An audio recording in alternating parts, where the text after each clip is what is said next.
Hello. तो जब आप कोई ऐसा काम करना चाहते हैं कि जो आप हैबिट बनाना चाहते हैं कि मुझे किस चीज़ को पकड़ना चाहिए रोज़ के रोज़ की रोज़, ऐसा कौन सा काम करना चाहिए कि जो मेरे लिए ठीक हो,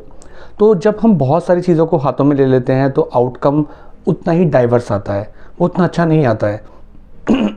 तो ऐसे केसेस के अंदर आपको देखना चाहिए कि कौन सी चीज़ मुझे अपने गोल की तरफ ले जा रही है। अगर आप एक आर्टिस्ट हैं तो आप कितना समय आर्ट के लिए दे रहे हैं, अगर आप एक प्लेयर हैं तो कितना टाइम आप प्रैक्टिस के लिए दे रहे हैं, अगर आप एक प्रोफेशनल हैं तो कितना टाइम आप अपनी स्किल को एनहांस करने में लगा रहे हैं, अगर आप सेल्स बढ़ाना चाहते हैं तो कितना टाइम आप सेल्स ट्रेनिंग और सेल्स में लगा रहे हैं। वही चीज़ डिफ़ाइन करेगी कि आपकी कैरियर की ग्रोथ कितनी तेज़ी के साथ होगी। तो हमारा जो फोकस होना चाहिए उन 20% एक्टिविटीज़ में होना चाहिए जो हमें 80% रिजल्ट देते हैं, जिसे हम पैरेटो प्रिंसिपल बोलते हैं। दूसरी एक और बात होती है कि जब हम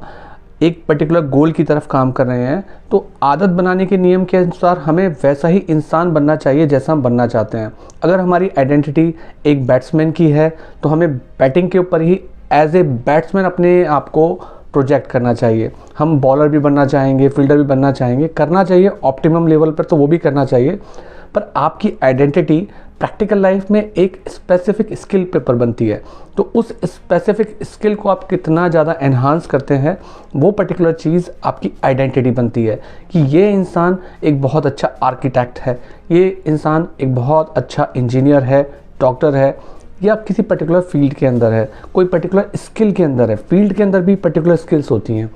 तो उन्हीं को 80-20 के नियम के अनुसार जितना हर दिन में रखा जाएगा, जितना ज़्यादा उनको बढ़ाया जाएगा, उतनी ही ज़्यादा वो स्किल एनहांस होती जाएगी और लोग आपको उस तरीके की आइडेंटिटी में देखना शुरू कर देंगे कि ये इंसान तो इस प्रकार की स्किल में अच्छा है। तो वही आपकी आइडेंटिटी बनाती है, उसी से आप रोज़ करके उसे प्रोसेस बना के अपने गोल की तरफ पहुँचते हो।